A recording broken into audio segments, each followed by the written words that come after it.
Yeah. No, you're right. Who's who, you know? Yeah.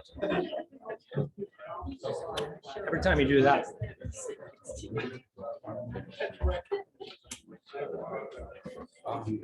Thank you.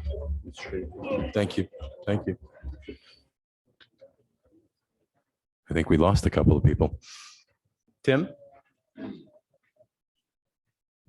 Thank you.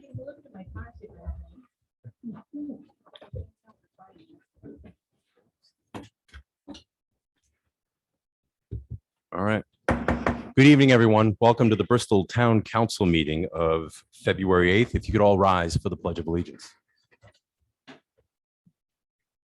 I pledge allegiance to the flag of the United States of America and to the republic for which it stands, one nation, under God, indivisible, with liberty and justice for all.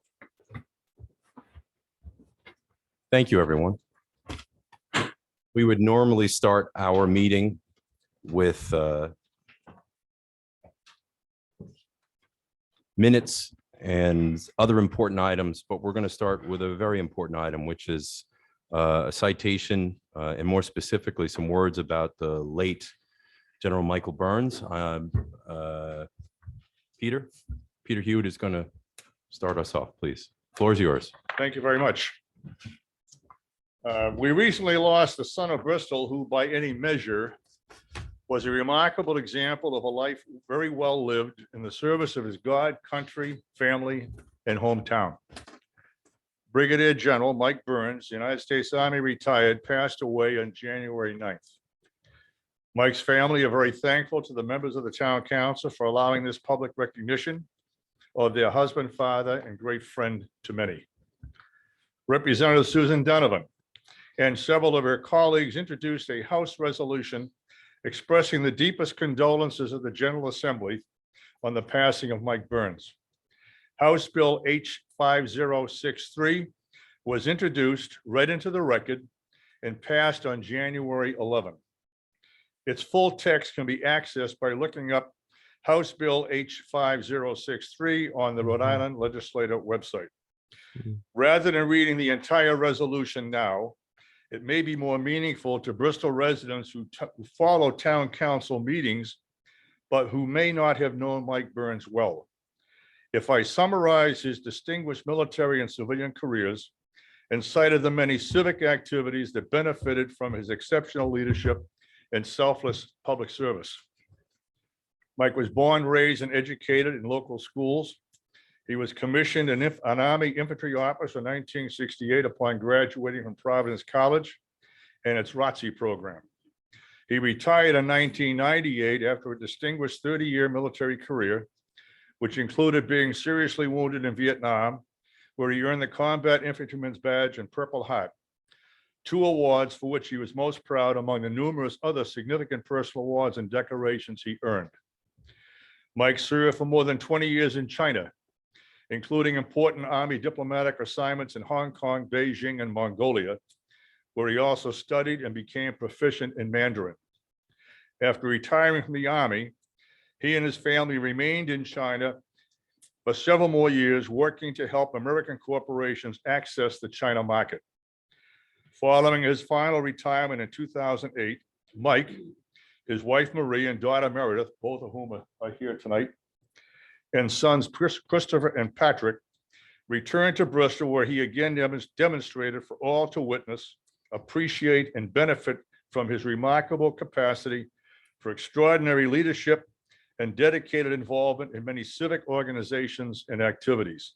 It is this compelling record of civic leadership, which continued late into his illness, that I would like to highlight for the benefit of all who might be listening tonight.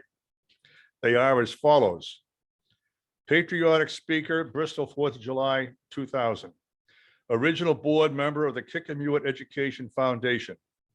Chair of the Bristol Economic Development Commission. Vice chair of the Citizens for Mount Hope Farm. Board member, Linden Place, chair of its investment committee.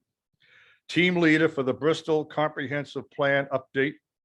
Member of the Zoning Review Advisory Committee. Member of the Rhode Island Education Department's Chinese Language Working Group, board member, International Engineering Program at University of Rhode Island, member of the St. Dominic Society, Providence College, member, Rhode Island Commodores, Governor's Business Advisory Association, advisor to the Rhode Island Economic Corporation on China, owner of a local business, the Old China Trader, member, Downtown Bristol Merchants Association, co-founder of Explore Bristol, founder of the British Motor Car Festival 2015, president, Middle Kingdom Advisors LLC, a China business consultancy, member, La Bella Cecilia Society, East Bay Chamber Citizen of the Year 2013, Golden Pheasant Award, Mount Hope Farm 2017, Bristol Spirit of Christmas Award 2017, co-founder and vice chair of Bristol County Concerned Citizens Group, founding member of the First Sergeant P. Andrew McKenna Chapter of the Irish Veterans, and Bristol Police Department Certificate of Appreciation 2021. As one of many friends and one who greatly respected and loved this remarkable man, I can only add, very well done, Mike. Rest in peace. Thank you.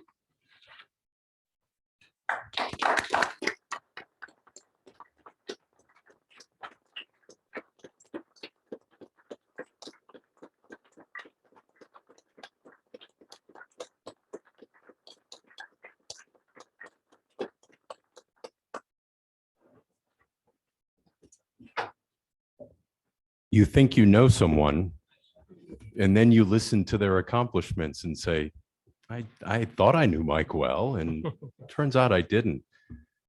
I have a citation here for the family, and it's signed by this council, this administrator, and this clerk.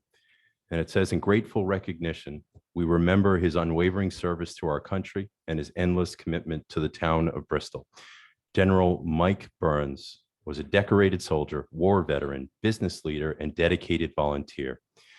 General Burns pledged to make a difference in the lives of others. His selflessness and bravery in serving our nation have inspired countless individuals.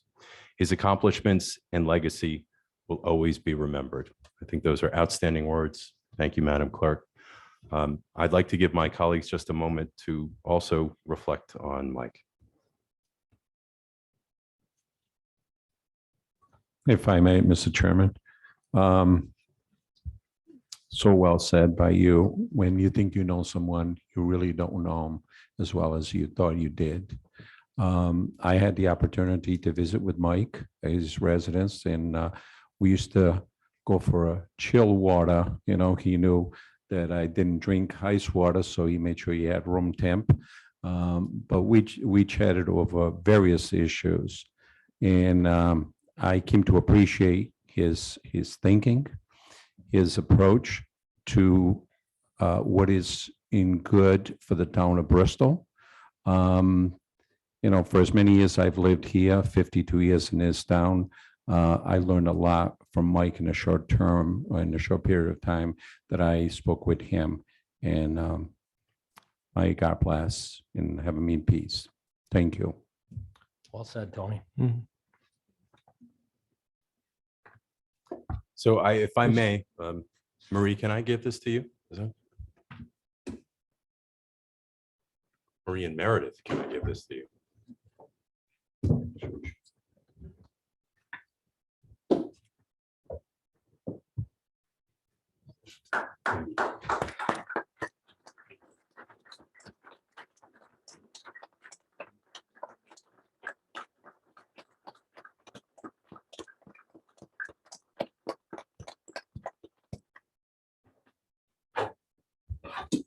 Thank you all for your support, for coming in and recognizing someone that, boy, I don't know if we can live up to that expectation, but maybe half that expectation. I think my mom and dad will be proud of me. So thank you for your support. It does not go unnoticed. And Pete, special thank you to you. I know you were a conveyor of information as Mike came close to leaving us, and all of this. Pete had reached out to me and asked to put this together, and I gave a resounding yes, because I know my colleagues felt the same way. So again, thank you.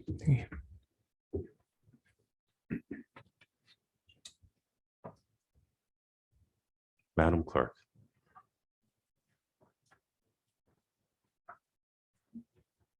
I do have this one too. I'm so sorry. Thank you for pointing that out. I also have a citation recognizing Ann Kellerman, who recently passed away. And if I may just read the beginning here, in recognition of a dedicated and former member of the Bristol Town Council. We honor and remember Ann Kellerman's continuous years of volunteerism and public service to the town of Bristol. Ann Kellerman has dedicated her life work towards more equitable, engaged, and empowered community.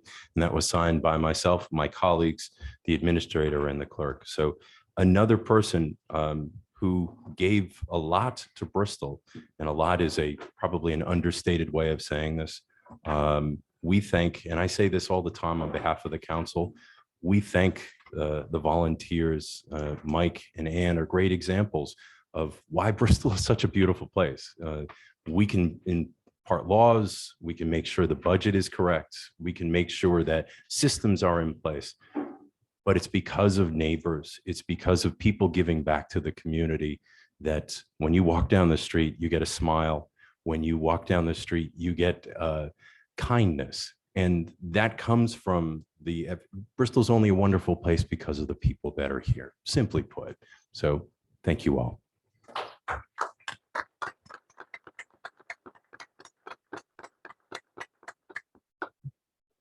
Mr. Chairman and members of the council, the next item of business is the consent agenda. Madam Clerk, Motion to, I'm sorry, Sorry, no problem. was there someone here for Ann? I didn't want to not recognize them and give this. Not that I'm- Thank you. Sorry, go ahead, please. motion to approve the consent agenda. Second, Motion made by Tim, seconded by Tony to approve the consent agenda. Any discussion? Hearing none, all in favor? Aye. Any opposed? Thank you. The next item on the agenda is the submission of minutes, and this is for the council meeting of January 18th. Motion to approve. second, Motion made by Tim, seconded by Tony to approve. Any discussion? Hearing none, all in favor? Aye. Any opposed? Thank you. Mr. Chairman and members of the council, the next item of business is C1. This is ordinance 2023-1, chapter 17. And this is for the number of liquor license, and this is to decrease the number of Class BV liquor licenses from 33 to 32. Second reading. Motion to approve second reading. second, Motion made by Tim, seconded by Tony to approve second reading. Any discussion? Hearing none, all in favor? Aye. Any opposed? Thank you. The next item on the agenda is C2. This is ordinance 2023-2 to chapter 16. And this is for a curb loading zone on Thames Street. Second reading. Motion to approve second reading. second, Motion made by Tim, seconded by Tony to approve. Any discussion? Hearing none, all in favor? Aye. Any opposed? Thank you. The next item on the agenda is C3. This is ordinance 2023-3, chapter 16. And this is for parking prohibited all times on Congregational Street. This is second reading. Motion to approve second reading. second, Motion made by Tim, seconded by Tony to approve. Is there any discussion? Hearing none, all in favor? Aye. Any opposed? Thank you. The next item on the agenda is D1. We have Stephen Cavalieri from the Cup Defenders Association, 230 Wood Street. This is a request for an annual dancing and entertainment license. Based on the recommendations, make a motion to approve with a 6-month review. second, Motion made by Tim, seconded by Tony to approve with recommendations followed. Any other discussion? Hearing none, all in favor? Aye. Any opposed? Thank you. Like a 30-second thing, or are they here? right now? Are they here? You are here. Yeah. So I'll tell you what, before we go to the next one, my colleague Aaron reminded me that this is your opportunity for a 30-second commercial if you'd like it. No pressure whatsoever. though. If you could state your name and address for the record, please. Steve Cavalieri, 45 Congregational Street. So tell everybody what you're doing and We recently just we're in the process of starting to host live bands on Saturdays. Usually we don't host any entertainment throughout the week. Just trying to bring some extra business to the club and help the town best way we can. does it require tickets ahead of time or anything that anybody needs to know? It depends on the band. Usually, the bigger the band, we require a ticket. Depends on what they would charge the club to have them there. Steve, how does someone find out if they would be interested in upcoming events? Usually we have a Facebook page. We So go to always post Facebook and it would be Cup Defenders Association on Facebook. Yes. I feel like I'm doing your commercial, Steve. I'm just I saying. know, I know. I'm like, Chairman, you're doing a good job. Keep going, keep going. I appreciate it. You got it. Thank you. Thanks, Steve. And good Thanks. luck. Mr. Chairman, members of the council, the next item on the agenda is D2, and this is the Bristol Police Department. This is a request for a one-day dancing and entertainment license for the second annual Community Night Out event at the Town Common, and this is August 16th from 5 PM to 8 PM. Based on the recommendations and for a good cause, I move that we approve it. Second, We have a motion by Tony, seconded by Tim to approve. Sergeant Morano, did you want to share some more? Thank you, council members, Chair. Just want to introduce our second annual Bristol Community Night Out event taking place on the Common on Wednesday, August 16th, with a rain date of August 22nd. Last year, we had council member Tony Texera in the dunk tank, and he was in there for quite a while. I don't want to say whose idea that was. It was mine. But it was a great community event. All the food was free. We're trying to this year expand it, being that now people know what it looks like. We expect to have a lot more people. I'm also going to ask the council for a contribution. I don't know if that's. That's now on or next. F1, so that's at a later item. So I think we'll see you soon then, that huh? was it. Thank you. All right, so we had a motion and a second to approve. Any other discussion? Hearing none, all in favor? Aye. Any opposed? Thank you. Mr. Chairman and members of the council, the next item on the agenda is D3, and we have Paul Burmeister for Explore Bristol. This is a request for one-day dancing and entertainment license for Friday Night Street Party, and the event is to be held on June 9, 2023, from 5:30 PM to 9 PM. Is Paul here? No. I do Okay. not see him. based on the recommendations, make a motion to approve. Second, Motion made by Tim, seconded by Tony to approve with following those recommendations. Any other discussion?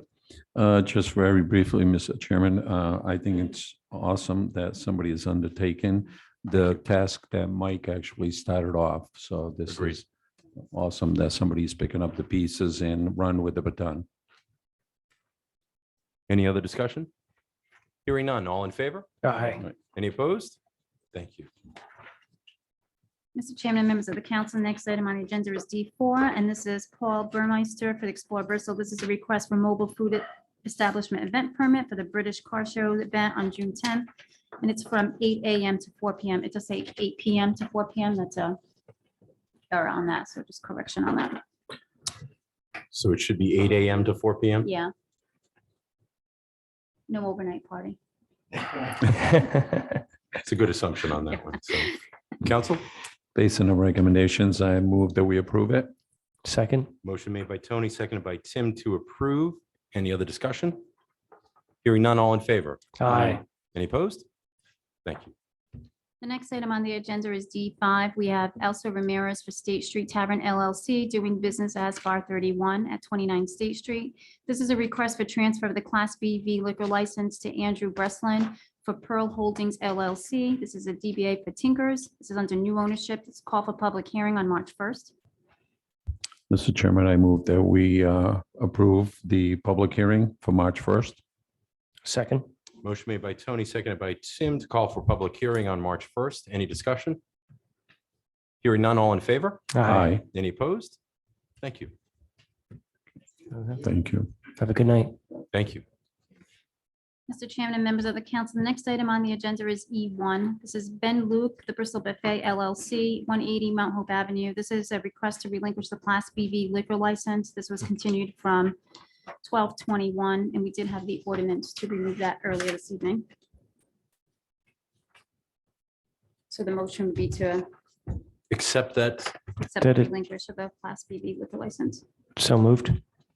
Second, Motion made by Tim, seconded by Tony to accept the relinquishing of the Class BV liquor license. Any other discussion? Hearing none, all in favor? Aye. Any opposed? Thank you. Mr. Chairman and members of the council, the next item on the agenda is E2, and this is a memo. This is a notification of a Class BV limited liquor license. We did receive notification from Classic Pizza that they will like to not continue with their limited liquor license and just serve food only. So, Madam Clerk, we just spoke about that motion. Would you read that out so we can get a motion to Yeah, that so the effect? motion would be to refer to the solicitor to draft an ordinance with the amendment to reduce the Class B limited liquor license by one and to consider the matter at second reading to be held on March 29th. So moved. Was there, I'm sorry, was there also a continuance there? Was that in that motion? May 29th, March Thank- 29th, yes. Thank you. So Tim made the motion and Tony seconded. Any other discussion? Hearing none, all in favor? Aye. Any opposed? Thank you. Thank you, Madam Clerk. The next item on the agenda is F1. We have Sergeant Morado from the Bristol Police Department. This is a request for permission to use the town common, including the gazebo and the basketball courts for the second annual Community Night Out event. And there's also a request for council contribution. And the event's to be held August 16th from 5 to 8. Welcome back, Sergeant Morano. Community Night Out Part 2. So first of all, I just want to say briefly that many departments have these community units. Our police department is basically, we do community type events. We are a community policing type unit, the whole department. With the support of Chief Lynch and Town Administrator Contenti, I'm proud to announce the second annual Community Night Out. Last year was based on camaraderie between our neighbors, our residents, the police department, fire department. And I just made it one of those, good old fashioned type events. And I'm hoping to continue that this year. And I'm hoping that it'll be a tradition even after I leave. So I am asking the council again I was going to start off with 5,000, but I think 1,000. Start high, right? Yeah. Doesn't feel as bad. Is that? It was a tremendous help last year. I am expecting to expand it more. All the food, all the vendors, everyone was paid based on sponsorships that you see the event sponsors. So but I'm expecting to have more people. So I would like that continued support from the council. Council? I think the community night out was a huge success. I heard a lot of good reviews on that pie eating contest. It was a hit, and everything else around there was a hit, and it really brought the community together. So I'm really excited this is going to continue. Make a motion to approve the use of the town common and to contribute $1,000 out of our council contingency. I'll second. Motion made by Tim, seconded by Aaron to approve $1,000 contribution from council contingency. Chief? Are you giving money also? Thank you, Chief. Yes, Oh, you coming? You I got the will. 5,000? I just wanted to comment and thank Sergeant Morado for coordinating, the first annual event. In my 35 years of public service, I have never seen all of the directors in the town administrator, the council participate in a community event. I think it was 2 weeks before the kids went back to school. I think every kid in the town of Bristol was on the common that night, every family. And the fact that all of the local businesses, whether they donated food, time, or they sold it for cost, it certainly was an opportunity to showcase all of the small businesses in Bristol. It was able for everybody to meet their police, their fire department. I know Warren was also there as our new Parks and Recreation Director. The administrator was there with his family. And I remember my wife coming down and she said, "My God, you planned this event?" And I said, "No, it really was the men and women of the Bristol Police Department and Sergeant Morado." So kudos to Sergeant Morado. Yeah. It was a home run of an event for the town, for the police department. And it's, again, as you echo your words earlier tonight, it's what makes Bristol special. I just want to add one more thing. So this year's dunk tank, it's all school administration, principals. So the idea is that. Oh, boy. They're already committed. They're already committed. So we're going to raise, that's the only part that raises a little bit of money this year. We're planning on donating to the Santa House. And we're planning on also giving away backpacks. Just the backpacks, no content. So that's where these donations and, me raising the funds, that's what it's about. So. And Sergeant, will there be another Elvis sighting? Because I know that was a huge, lost 20 people were like, pounds. Elvis is back from the dead for. I've lost 20 pounds, so the 70s Elvis is dead. Thank you. So we had a motion and a second to approve. Any other discussion? Mr. Chairman, even though I still have the wrinkles from last year, I'll still support it. Yeah, that was a great event. I got to tell you, I thought my kids would be spending all their time in the fire trucks and the police cruisers and everything like that, but they were spent all their time going around to the tables, just collecting things and like free stuff. And I think I still have a bag of free stuff sitting somewhere in my house somewhere. So it's good. Any other discussion? Hearing none, all in favor? Aye. Any opposed? Thank you. Good luck. Yep. Mr. Chairman, members of the council, the next item on the agenda is F2, and this is Paul Burmeister for Explore Bristol for the British Motor Cars in Bristol. Request for permission to use and sell alcoholic beverages and temporary street closure for Friday night street party event held on June 9th from 4 to 9. Council, Based on the recommendations, make a motion to approve. Second, motion made by Tim, seconded by Tony to approve. Any discussion? Hearing none, all in favor? Aye. Any opposed? Thank you. The next item on the agenda is F3. This is Louis Frattarelli Jr. of 2 Hilltop Street. This is a request for license to maintain town property. This is called for public hearing on March 1st. And there's also, I did give a, received that meeting. It's a clarification of the site.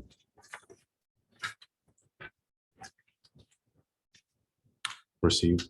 Council, Make a motion to call for a public hearing on March 1st. second, motion made by Tim, seconded by Tony to call for public hearing on March 1st. Any discussion? Hearing none, all in favor? Aye. Any opposed? Thank you.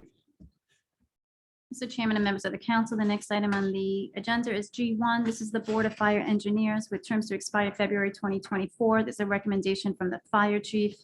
I also just noted there's minutes. They did change their appointment dates from April to February, just so the council's aware. Thank you. Motion to approve as stated. second, Mary. Motion made by Tim, seconded by Mary to approve as proposed. Any discussion? Hearing none, all in favor? Aye. Any opposed? Thank you.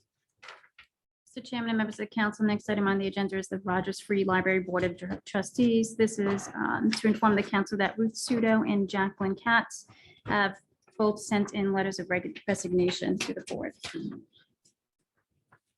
I make a motion, we accept them with a letter of thanks. Second. So we had a motion made by Tony, seconded by Tim for letters of thanks, accepting both with letters of thanks. And just a point of clarity, at the last council meeting, we had actually made an appointment and it was stated it was a 7-year term. It's actually a Yes, so I am- 3-year term. Right, I am going to bring that up to the council with clarification on the actual term limits. It was noted in the office that it was 7, but after review of the bylaws, it's actually 3. So I'll 3. make that at the next meeting. Outstanding. Okay. Any discussion? And the motion would also include to advertise. Thank you. Thank you. Any objection to advertising? No. Okay. Any other discussion? Hearing none, all in favor? Aye. Any opposed? Thank you. Mr. Chairman and members of the council, the next item on the agenda is G3. This is the Assistant Harbor Master's term to expire January 2024. There's a recommendation from the Harbor Master and 2 persons with interest in appointment. We have Donald Fitting Jr. and Samuel Turner.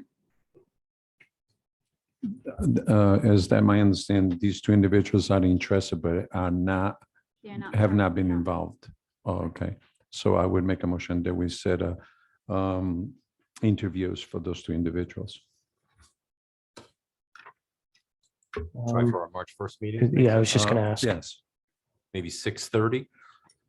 Does that work? Everybody okay with 6:30? Yep. Seems to work. We did a good job today. Yeah, Mike, I'll second the Priscilla, motion. You and I have The a first. meeting with the Yeah, police March department. 1st at It's, 6:30. we can do that at 6 then. Excellent. All right. All right. So Tony made the motion. Was there a second? Second. Motion made by Tony, seconded by Tim to set up interviews, hopefully on March 1st at 6:30. Any other discussion? Hearing none, all in favor? Aye. Any opposed? Thank you. Mr. Chairman, members of the council, the next item on the agenda is H1. This is Vice Chairwoman Perella with an update on the Rogers Free Library Board of Trustee appointment process. Continued from December. Working on that, if you could put this off to March 1st meeting, please, Mr. Chairman? So we'd like to continue this to the March 1st meeting. Mary, I'll take that as a motion. Yes. I'll second the motion. Motion made by Mary, seconded by Tim to continue this to our March 1st meeting. Any discussion? Yes, Mr. Chairman, I missed the opportunity to actually pull AA3. But just very quickly, it was already alluded to, was the bylaws and the selection of the board members. If I may briefly. Please, go ahead. Okay. It's appropriate to this conversation. Right. This is pretty much within. Reading through it, my understanding was that a lot of one of the meetings we had here recently is that we would do the interviewing of the boards, of the board members or prospective board members. In reading through their bylaw, it's not very clear. Hopefully, Mary, I understand she said they discussed in the bylaws, so they certainly should review the language specifically proposed offices or board of trustees, they should be looking at that item. Because presently it states that they will make a selection, then forward to the council for the approve for a yes or no on the particular candidate. If they want to screen the candidates and send 1 to 3 candidates to the council for interview and for appointment, then I think that is the most appropriate way of doing it, but not for them just to forward one name for us to up or down it. That's what we're going to discuss with them and try to work out, because that was what was brought up at the last meeting, because that's basically what we're doing now. And just a reminder too, is that any applicant who's interested in this position, those applications should go through the clerk's department, as all of our boards and commissions do. So, And they're okay. also available online if they want to apply online. Do you want a 30-second commercial? Yes, I do. Okay, go ahead. Yes, I do. So there's an onboarding website on the town's website, so you can go into the boards and commissions and you can click on there. There's an online application, and once you do that, we'll get notified, and so will the department head, and then it'll go right to the council. Very easy process, and it leaves the person's application in there for up to 2 years. So if something else comes up in the meantime, we do consider that, and we give them a call just in case they do want to. So we have a larger pool of inventory on the people who have interest in public service, which happens. So it's a good 30-second Nice. commercial. Nice, Madam Clerk. Very nice. Yeah. Thank you. All right. Thank you. So we had a motion from Mary, seconded by Tony, to continue H1 to March 1st with any other discussion? Hearing none, all in favor? Aye. Any opposed? Thank you. The next item on the agenda is I1. This is Vice Chairwoman Perella, and this is in regards to establishing a blue ribbon commission. Thank you. So as you see, I got 3 or 4 pages like this that I condensed down to keep it brief, but Thank you. and basically the Blue Ribbon Commission that I'm suggesting is a vehicle to address 2 serious problems. One is some sort of an exemption, I called it a homestead exemption, but it's really to enhance what we do for our senior citizens. Those who are at least with parameters. So a lot of times we've talked informally, somebody like maybe 80 years old, lived here 20, 25 years, that type of thing. And we would need to identify what those parameters would be. We can call it what we want, but I think we really need to do something. I mean, the council, I think, has been really good about keeping our budget, and the department has, I should as well, an administrator, keeping our budget kind of very lean. But we have a great community and it's very desirable. So the property values are just shooting up and making it incredibly difficult for for everybody, but particularly our very elderly seniors to maintain their homes. And they're the people who have contributed to making this town like a great place to live. So I think we have to just do something about this. We've talked a lot about it, as I said, informally. And we allude to it many times, and we just need to take action. The second aspect of this that I would like to see research together why they're different issues, but they're close related. And that is looking at a dual or tax structure so that investment property, and I said, I separated out here short-term rentals, but I was thinking, a couple of people have called to my attention that that's not really fair to other, people buying houses to rent out to college students or whatever other investment property. So all investment property, if we charge them a different rate, we would maybe be able to come up with the money to, to offset to provide the exemption for the seniors. And I think we really have to do it. I think we've kind of talked about it on and off. It's a very, very complicated issue. And as I've said to a couple of people, it's the kind of issue that you can take any one of these aspects of any one of these topics and write a dissertation on it so I deliberately did not take in on the short-term rental issue, like all the other aspects of that, and local registration, et cetera, et cetera, et cetera, because that's something that's going on in many communities. But that I'm looking at it from the financial aspect so that we can be able to do the offset for seniors. And I'm talking about something that's meaningful, 10, 15, 20, 25% off their tax, not like 1,000 or 2,000, which is okay, but it needs to be something meaningful. And so so I was thinking myself, how would we do this? Because this is a big issue. And do we have staff in the town hall that could just do this? Do we have, could any one of us just do the research on our own? No, because we all have full-time jobs. There's other things to do. So I thought the way to attack this issue and is to establish a blue ribbon, like a high-level blue ribbon commission. And it's sort of redundant because when you look up blue ribbon commission, it is high-level people that would get together to redo the research, to put the pieces together, to make recommendations to us. I'm open to discussing. So what I said in this little document, I think we need to take a step. We need to start working on this. I know the town and the administration has been working. It's been discussed, as I said, informally for a while. But we need to figure out where we're going to go so we can actually make this happen. Because it's getting prohibitive for a lot of people to continue to live here. And we know that there's a housing issue, and we're going to talk about that in a little while. So there's no place for our seniors to go to, even if they wanted to downsize. So we have to really think about what we're going to do. So what I asked is, I didn't expect to say, oh, yes, today we're going to appoint it, and next meeting we're going to appoint people, was to ask my colleagues how you think we should attack this issue.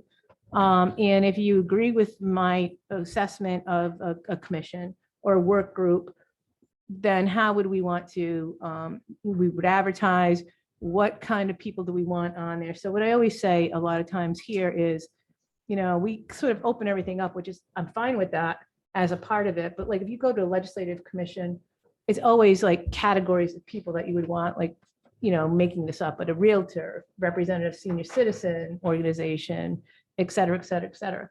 And I think that is something we'd have to give some thought to. As you recall, for one of our last groups that we put together, I believe we all just made choices ourselves, like, appointed people. So I'm looking for that feedback perhaps at the next meeting. But I know that Steve has got some comments on this, and so it may end up in a workshop, and I'm okay with that because it is a big issue, each one of these topics. So I'm trying to get this discussion started and really move forward on it, because we all know these are problems and we all know we want to do something about it. So that's generally my thoughts. So I think the whole council agrees in the large picture of this, of making sure that people that have lived here a long time, particularly seniors, that they can stay here and that they're not priced out of whether it's property taxes or otherwise. I like the way that you shared that we do run a lean budget. We're very cognizant of the fact, and it's worth saying our tax rate is extremely low in comparison to other communities, while our services are very high, meaning the level of service, the quality of service, the amount of service. As we were just talking about with the town common, I'm staring at you, Warren, and I'm thinking of all of the town common and the multiple parks. And these are just a couple of examples. So I couldn't agree more. So we have an outstanding community, but it's also even though we may be the bottom third, nothing is inexpensive anymore. So opportunities like this to be able to make sure that seniors and people, particularly that have been here for a long time, they stay here. They're not forced out of their home by the inability to pay, right? You pointed out the administrator, and Steve, certainly you share your thoughts yourself, but I know that there's proposing legislation at our next meeting. Councilman Sweeney had brought to recent conversation about Airbnb, if you will, short-term rentals. All of this, we're going to have an upcoming workshop, and I think it will, and it needs to encapsulate, Mary, what you've just brought up, Tim, what you brought up. All of us have talked about for a long time, and the first steps is the hardest steps. Mr. Administrator, I know you're going to, the model legislation from a neighboring community with 3 tax rates.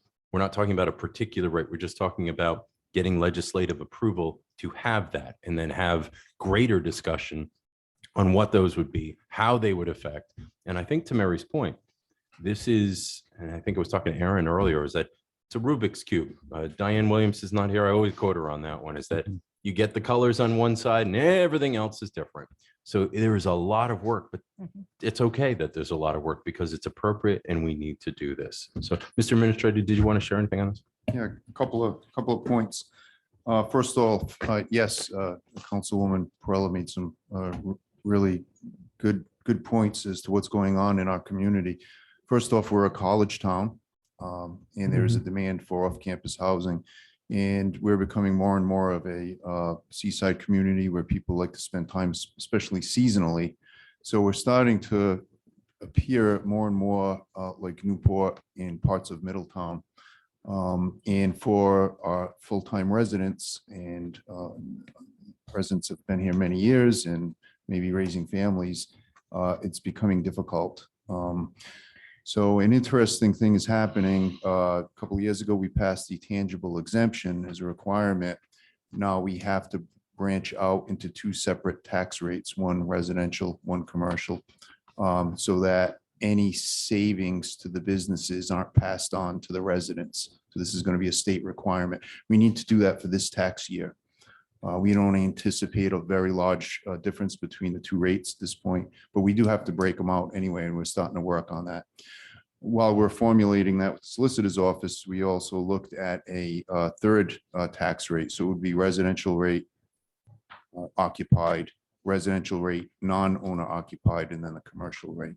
And we think this could provide some relief to our homeowners that actually live in their homes, not living in another state and just own a house here for an investment or more of a business approach. So I think that, for starters, should provide some relief.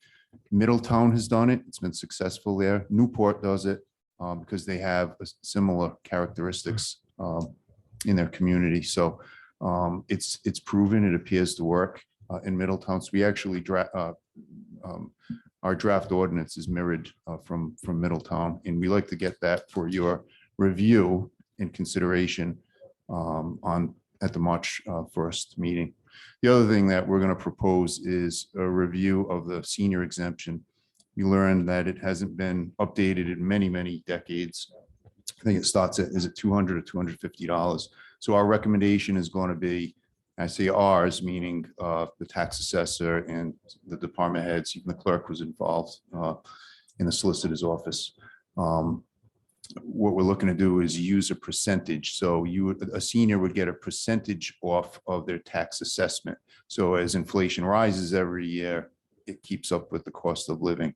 So that's our hope that you'll consider that. But we'll have these ordinances and draft legislation for the March 1st meeting for consideration. But I would hope that the like the ordinance on the first one on the multiple taxes structure, but on the other one, as far as like what the blank, unless you just put in like X%. I mean, I think that's the point here of the research that I think needs to be done, and also of a workshop. Like, what is that percent? We know what we do is just, it's probably better than nothing, but it's really not a whole lot. So how do we go about getting that information? to make sure that we can plug it in. I envision almost as a part of this is to, as we've done with the school budget, for example, plugging in different like characteristics, like, okay, if you're 80 years old and you've lived here 25 years, how many people is that? And what is that going to cost us to be able to do that? And what if we lowered that to 75 in 20 years? To be able to put that into a formula, because right now, I mean, I know I work full time and I've got a lot of other commitments, so I can't do this research myself to this degree that I believe it needs to be done. But we don't know how many people, and maybe you do, Steve, and maybe Michelle knows, we don't know how many people are living in their own homes who are 80 and above, let's say, and I think we need to try to figure that out. And I mean, I'm sure we're not the first community to try to figure it out. So there's a lot of work and a lot of research that needs to be done. And I think we have to figure out how we're going to get that done and set up, even if we do our best to meet it, but set up a time frame or a timeline as to when, what might be deliverable when, so that we can kind of keep on track of this. I don't have any illusions that this is going to happen like in a month or a week, a week or 2 months or a month, because this is some of this is very detailed. It can be in steps, certainly, you know what I mean? But I think that it's, this is like one approach. I also just want to mention, if you don't mind, Mr. Chairman. Go ahead. I made reference in the written thing, and certainly in my longer version, what I was, and some of this dovetails well with what the administrator is talking about. So I don't see us, or at least my intention is not to go after people who have one unit or a bedroom or apartment in their home, and they need to they rent that out as a short-term rental because they need the help to pay their bills and, whatever. I don't have any issue with that. And I don't even have that much of an issue with people who have inherited. We know a lot of people in our community have inherited their childhood home, their grandmother's home. And I think that's okay. I'm not, that can be like their little nest egg. But it's when we start to get into, as we know, people buying multiple houses, taking them and investing in the houses, making them short-term rentals or college rentals or any, and they no longer are able to be on in the regular marketplace, but they're making very, very, very big money. In summer on the parade route, I'm sure you could get $5,000 a week at least, for a unit. So, this is big money. And I agree with Steve's assessment in multiple, to me, that would be like commercial, like a business, that's their business. And then that would be on the commercial side of the tax rate. And that would help us generate revenue to help the seniors. That's how I see that. But I don't want anybody to hear this and think, oh my God, I just have that one room. And, that's not the point. The point is that people buying up property for investment purposes only. Well, to that point, I mean, if you have someone who is the homeowner actually lives there, occupies and has an extra room and tries to make the short, that should not be an issue. It's the folks that are not here, now living on those buildings, they actually absentee landlords altogether from out of state mainly. So That's just what I said, but I want to make sure that I was clear. Yes, That's what I interpreted said. for me. And I didn't do that in Portuguese, did I? No. No. Okay. Mr. Chairman, yes. I'm glad that we're having the conversation about this, because I think that for a while now, with that inflation increasing, the value of those senior tax credits have just been pretty much wiped away, right? The $250 that might have been worth, 20 years ago, whenever that was passed, that $250 was worth a lot more back then than it is today. So I'm glad that the conversation is going on, and certainly I'm willing to put in the work, through the workshops and everything like that to, make sure that we have a good policy that's buttoned up in terms of our tax policy. I think that ultimately, before I go into the workshop, one of the things that I'd like to have absolutely clear is what is our purpose here in terms of the tax policy that we're trying to create. I'm guessing from what I've been hearing that the purpose of the policy is going to be, we want to keep people in their homes. We don't want people to feel like they have to leave Bristol. We don't want folks to feel like they've lived in a home for a really long time and they just can't afford the taxes anymore. So I'm guessing that that's kind of our principal purpose entering into the workshop when we get there. The other thing is, and it kind of just occurred to me at this meeting that in the 4+ years that I've been here, we really haven't had a whole lot of workshops, have we? And I think that's a credit to the council and our chairman who Not a big fan of extra meetings. yeah. So what I'll say about that is the one workshop that we have is like a planning and zoning workshop that I attended. And there really wasn't a whole lot of attendance at a workshop like that. Now, I guess my question would be, like, in terms of a workshop, Mary was talking about the Blue Ribbon Commission idea and everything like that, but I think you can still have something similar to that and at the same time have the workshop.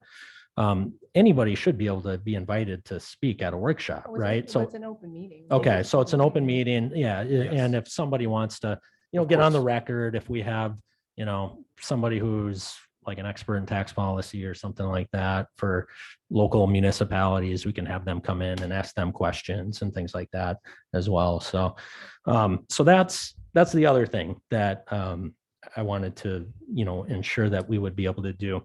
And then I think the other thing that I would personally like to have as we enter a workshop like that is not just one option, but perhaps a range of alternatives that we can compare against one another and evaluate as a council and make the decision together about kind of what's the best combination of rates and policies that is palatable to this council. And I absolutely agree with that. I mean, I think the point of my point of saying, handing this to a blue ribbon or a select committee is that there's a lot of people out there to do the work. And, working with the town and coming back with recommendations and us knowing what those options are. I mean, some places might freeze it, some might not call out a homestead exemption. I don't really care if it's a homestead exemption or if it's like increase the elderly exemption. That's a place to start. We can't give everybody a tax break because it just wouldn't be feasible. So, and we can't pass it along to like younger families or whatever to help to keep like certain populations in their homes. So we have to figure out like how to generate other revenue and what is the best option for going about it. That's how I see it. So in my mind, that the clear way of doing that would be having people do those workshop pieces in like a work group. But it could be we do it as like through a couple of strategic workshops with people coming in to talk about that. Do you know what I mean? There may be other ways to attack the problem. This is just how I thought about attacking it. Councilwoman Pearl, I think it's great, the topic that you brought up. I'm looking forward to the workshop. Hopefully it'll be soon. I think we all know that we pride ourselves in this town as being a community town, and we want to make sure that it remains that way. And I think when it comes down to it, is town services are going to continue to increase. So I am definitely in favor of exploring the owner-occupied, owner-unoccupied, and commercial rate as a tax structure. So I am definitely looking forward to that, because we definitely need to explore each negative impact of each one and each positive impact. And so I'm looking forward to the workshop. Thank you.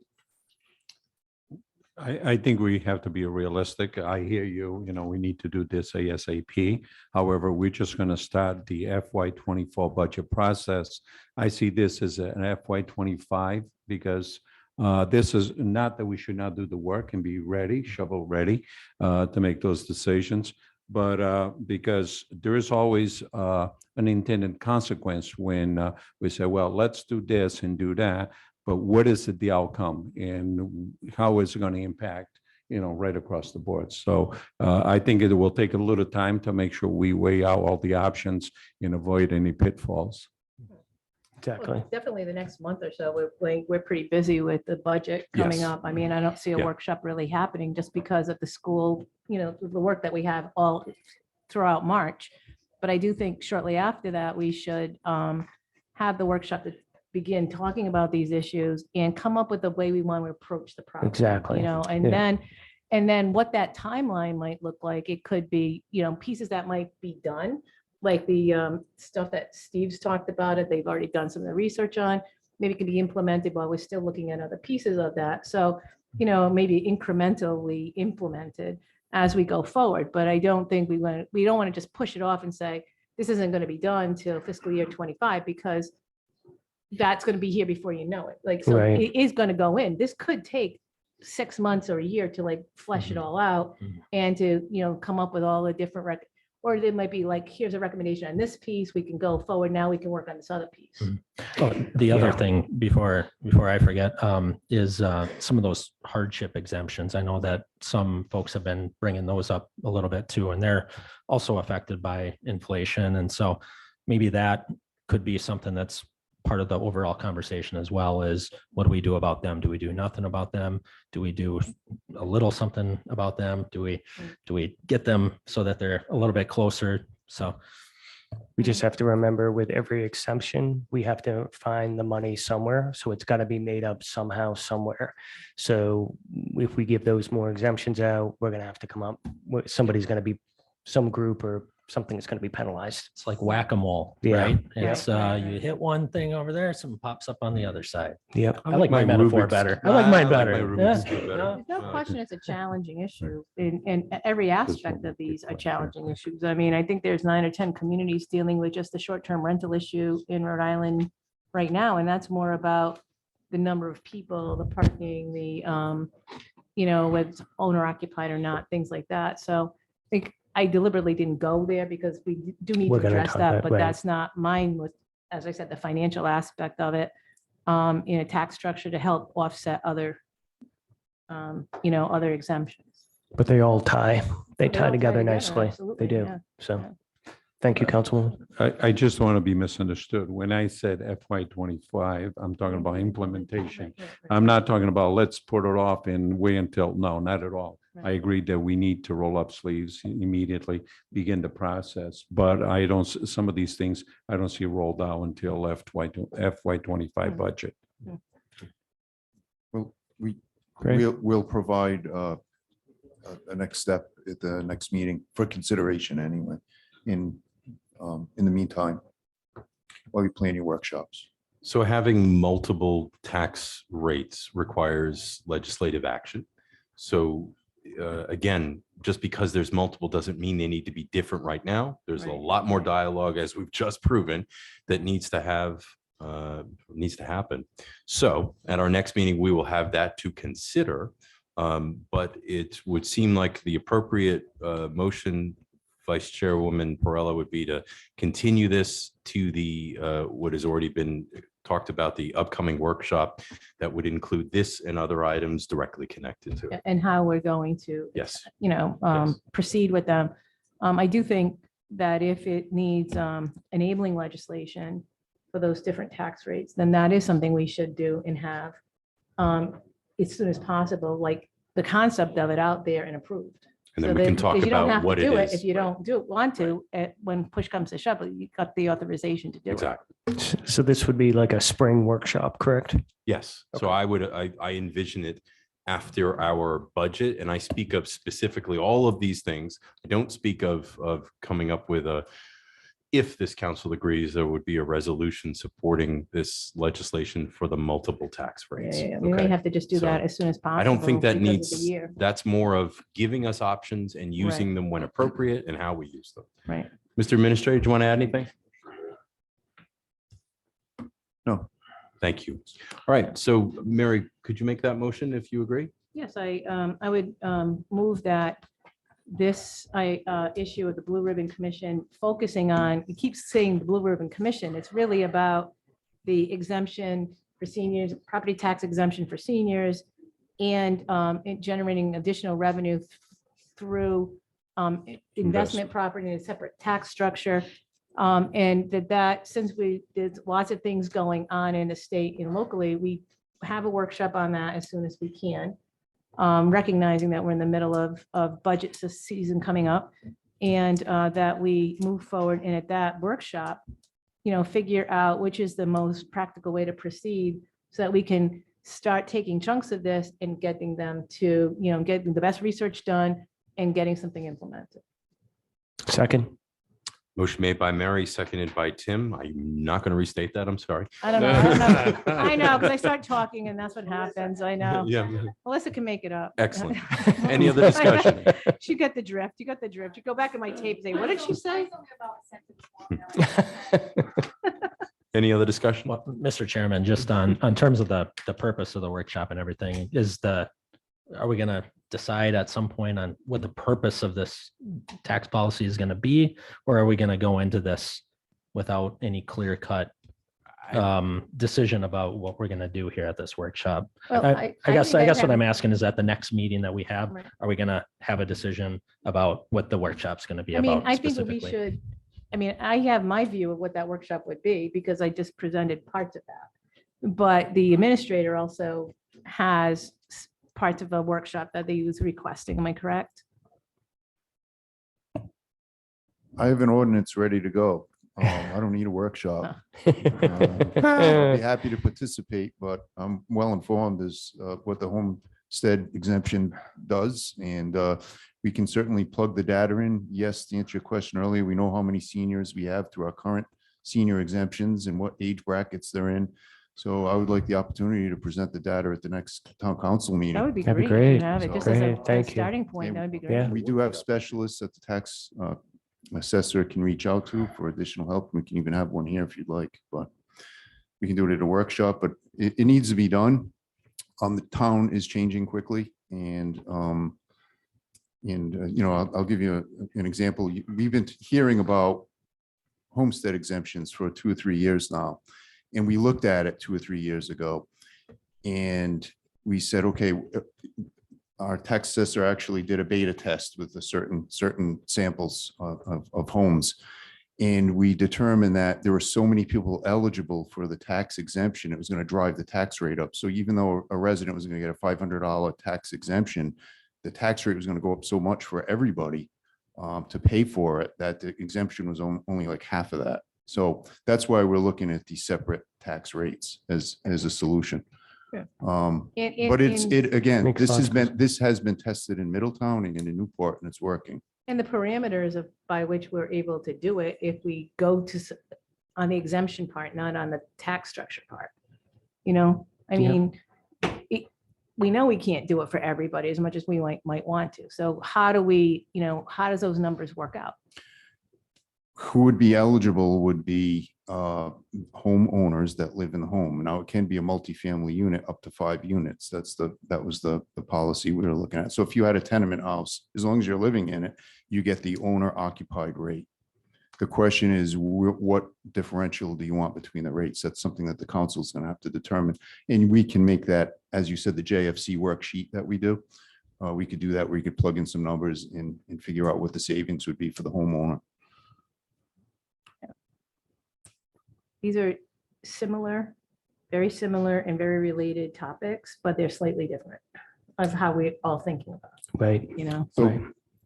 I'm sorry. So I think if you're looking for what's the purpose is to provide relief to our residents, not to provide relief to the out-of-town property owners. That's the basis. Again, we're changing, we're becoming a destination. More and more houses we're learning aren't even occupied by our residents. They're either short-term rentals or strictly rental properties for college students, to fit as many college students in the units that you can. And it's not conducive to our residential neighborhoods. So it's time that we need to work on this quickly. Yeah. And get it done. And again, I'll say it again, Middletown runs the same system and it works in Middletown. But we'd like an opportunity to present it next meeting. Looking forward to it. Any other discussion? Hearing none, all in favor? Aye. Any opposed? Thank you. I think we should budget 7 hours for that meeting. Okay. Start at 2 o'clock. Mr. Chairman and members of the council, actually, the next item is the executive session. You want to hold that off Please. until the end?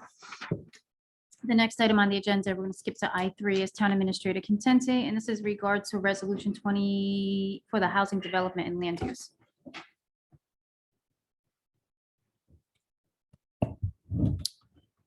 What you have is a resolution, and it's a draft that all the cities and towns were provided by the League of Cities and Towns.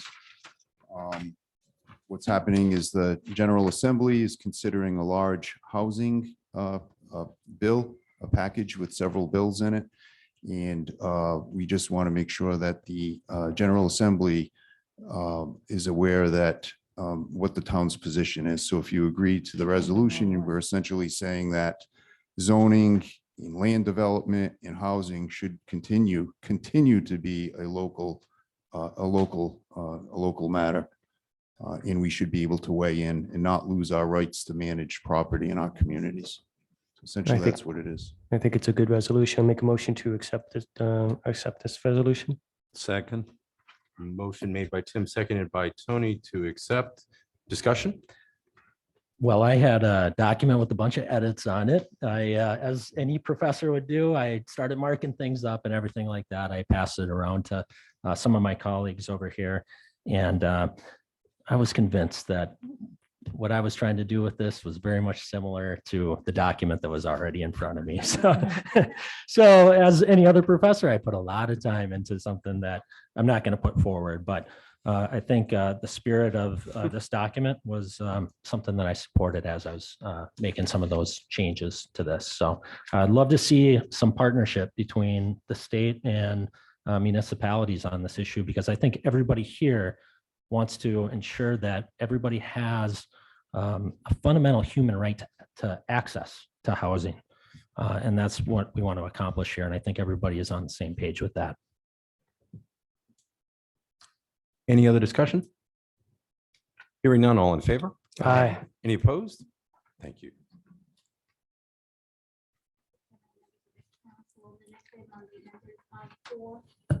This is Town Administrator Contente in regards to a municipality exemption for improvement project costs for state building fees. You got a lot on the agenda this week, huh? Jeepers. Yeah, it's been busy. Yeah. So this is a resolution that our local representatives and senators, and some of them anyway, have agreed to help us present this at the General Assembly. So currently what happens is if we have a municipal project on state property, we have to apply for a state building permit, electrical permit, mechanical permit. And the building permit alone is 10% of the cost of the project. For example, the marina, it's on state waters technically, although we manage the waters. It is state property below the mean high tide mark. So the state inspectors came, they inspected our plans, and they did several inspections. But we were, at the end of the project, we were assessed approximately $43,000 in building fees, which is a lot of money that we really didn't plan on it. Our engineers didn't expect it either. We certainly have competent local inspectors, but they claim they had jurisdiction in the state of Rhode Island. So we tried, I asked for consideration from the State Building Commission, and I was denied. So I'm asking for the law to be changed to either waive the fees or only charge us for the amount of time worked. Because, and I said this is the recent legislative workshop. I don't think it was worth $43,000 when we have our own inspectors that could have done the same thing. So I just think it's unfair. It doesn't make sense. And it's an extra tax and an assessment on our local residents that are only trying to make their community better. It was a public project, public improvement project, and we were essentially taxed $43,000 that the residents of Bristol are paying the state of Rhode Island. Makes no sense. Right. So I think I have support from our local Senator Linda Ujafusa is certainly in support, and I think I can get her to sponsor the bill. But also ask that we make one amendment to the resolution, that we make it retroactive to January 1st, 2022. And hopefully maybe we can recoup our money back. I don't think that the state lost money. They were never expecting to do this project. So it's not as if they budgeted the revenues. It was an unexpected windfall, if anything. That's the way I look at it. So I'm hoping that the council will agree with me. We can get this resolution to the General Assembly and hopefully get a bill to change the law so that municipalities won't be charged. Can happen anywhere else. Could happen in another community that has a state park that they maybe lease. Like we also have property at Cold State Park. If we build something there, this may happen again. Independence Park is owned by DOT. If we build something in Independence Park, we may also be taxed the same 10%. So it can happen, and it can happen in any seaside community also. So I think our General Assembly should understand that it could happen in their communities also. I think it's a good issue that you brought, when you brought it up at the legislative workshop, and you're like, I don't think we were aware of that. And it's like, that's ridiculous for them to do that. And we have a whole building department. So thank you for bringing that up. Yeah. One last point. We do have members of the Harbor Commission here that were a little also surprised that we were assessed these fees. The way I look at it, that's $43,000 we could have spent on replacing floats or hardware at our marina or providing supplies for our harbor master. And instead it was spent on a state fee. So I want to thank the Harbor Commission for coming tonight. Council? Well, I make a motion to accept the resolution and to amend the resolution to retroactively have it go from January 1st to 2022.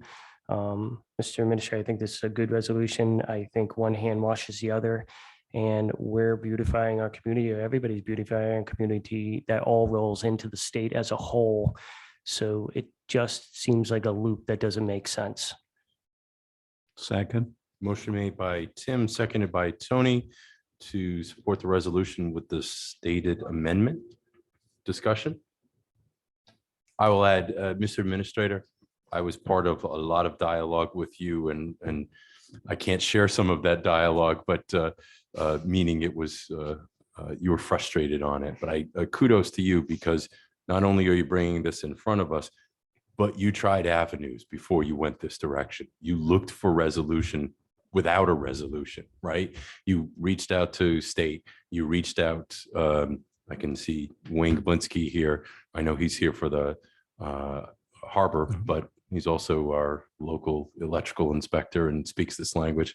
You looked for avenues to fix this without having to go this step. So kudos to you to see if you can make it, take care of it before it got to this level.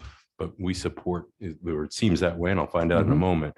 We support taking these next steps. Absolutely. So, Thank any you. other discussion? Thank you. Good catch. Hearing none, all in favor? Aye. Any opposed? Thank you. Mr. Chairman and members of the council, the next item on the agenda is I-5, and this is Council Chairman Calero in regards to consideration for amendments to the flag policy. So I know we spent a lot of time on this a few years back. Have no fear. This is a simple and easy fix. Discussions with the administrator that we have visiting dignitaries is a great example of, for example, a Portuguese contingency, and we want to raise a flag, the flag of the Armenian flag, which we have a petition every year. The only suggested change that I'm proposing here, we have 250 signatures required, and I'd like to lower that to 25. No other changes. Everything else is extremely appropriate and continues to be. The amount of signatures makes it difficult to have a flag. And those were examples. There would probably be other ones, but and only on the list of approved flags here. So can I ask you a question? So the example you set forward on the visiting dignitaries or like the Armenian genocide, recognition of specific dates, it's usually like a very short term kind of thing, and it's For one day. and it's yearly kind of thing. I mean, I think I would be okay. I think I would be okay with no signatures for that, but keep the 250 for other flags. The only other, so I don't have objection to that, but we're very clear with what can be Right, it flown can only here be- in it. Right. So I guess to your point, do we actually need signatures when we're clearly saying it's fine with this? colleagues. Right. I am proposing 25, so there was signatures, but I'm not opposed to that. Anybody opposed to that? I'm not opposed to the 25. I think when we set the 250, it was at a time and a place. I think Yep. the temperature was very, very high. Yep. And thank God we've been able to get to another point, and I'm willing to, I'm okay with the 25 and we'll see how it goes.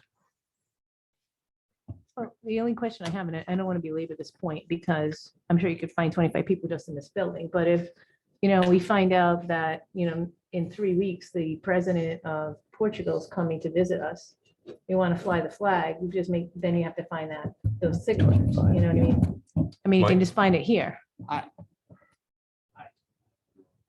This is for a public request. Just gonna get to the You'll get there. Understand where you're coming from, Mary, but we're not gonna be able to discriminate that way. Okay. To say for this group, no signatures, for another group, 250. So I think if you're gonna do anything, keep the 25. Let's see how that works out. And if we need to lower it at some future point to 10, we'll look at that. Yeah. Okay. Is everybody okay then But with it's only on 25? a federally recognized flag The kind of flag that we can fly. is not changing. It is only the amount of signatures necessary to do it. Everybody okay with that? Sounds good to me. Can I have a motion to that effect? So move. Second? Motion made by Tony, seconded by Tim to adjust the flag policy to require 25 as opposed to 250 signatures. Any other discussion? Hearing none, all in favor? Aye. Any opposed? Thanks, everybody.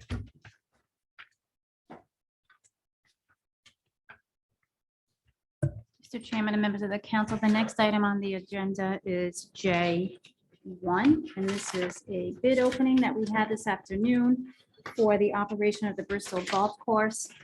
We did have one bid submitted for that, and that was from McNeil Design Collaborative, doing business as the Northeast Golf Company. It's tiered into 3 years. Year 1, 2023 is 500. Year 2, 2024 is 500, and year 2025 is also 500. Motion to refer to the town administrator in the Parks and Recreation to act in the best interest of the town. Second. Motion made by Tim, seconded by Mary, as stated. Any discussion? Just a little point of clarification, and it says EO 500. That is the charge to operate the golf course? So I'm sure Warren, I didn't get to review the whole bid Okay. specifically, but I'm not sure if Warren did. That would be their payment to the town to operate the course on behalf of the town, just like we've had in the past with Francis Brothers, I believe. So that would be their fee paid to the town on an annual basis, with them taking care of all the maintenance and care. They will take care of all the maintenance and care. Yeah, it And was in spelled out addition to too. that, they will pay the town $500 Correct. a year. Yes. But they keep all the revenue as well. Right, so, I mean, True. they're like leasing it for $500 a year from us, but they pay for everything else. Correct. Mr. Minister? Yeah, just to add perspective to it. So that was what we were getting prior to the closure of it. And then we put some investment into it through grants. And it's ready to be up and running again, but it is not cheap to run the golf course. This past fall, we had to keep it going once it was all seeded, and it's a lot of work. It's not one of those things where you go once a week, cut the grass. It's every day, pretty much. So there's a lot of overhead there. It's a small golf course. It's a great golf course, but it's small. And they have some capital improvements they're gonna make. They gotta figure out how they're going to, they need a facility, restroom. They need storage area for their equipment. They're gonna need a, what's it called, where you get your greens fees, starter shed. There's a lot of work. There's a lot of investment. For a short-term lease, they're taking a chance. So we're hoping they're successful in providing affordable golf to Bristol.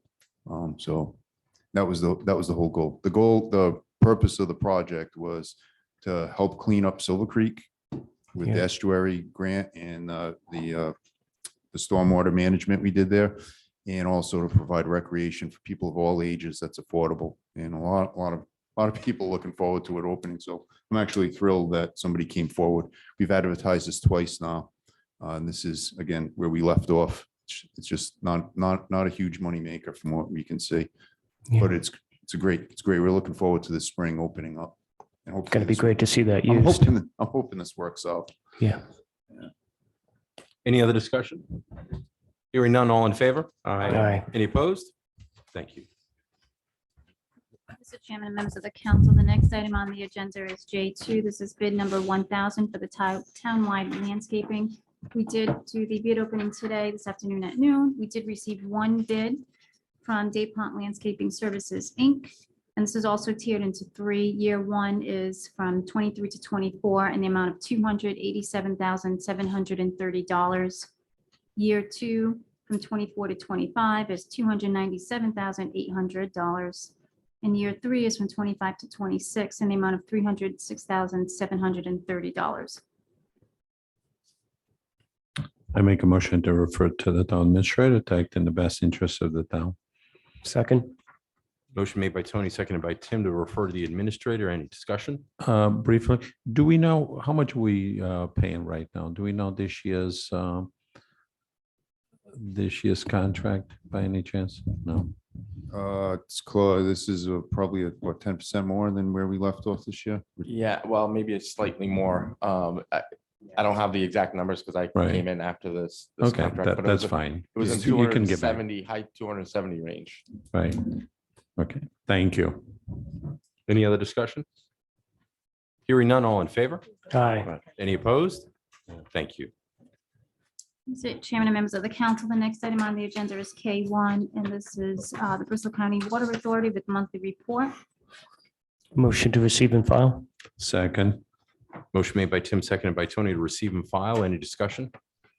Hearing none, all in favor? Aye. Any opposed? Thank you. The next motion would be to convene into executive session pursuant to Rhode Island General Laws 4246(5)(a)(3) relative to security and 4246(5)(a)(2) litigation relative to Russ Realty versus the town of Bristol. Council? So moved. Second. Motion made by Tim, seconded by Aaron. Continue our discussions. This, all in favor? Aye. Any opposed? So this will end the broadcast portion of it. We're going to go in executive session. We'll come out at the end of that in public to close out, but we say good night to everybody. Thank you. Good night, my friends.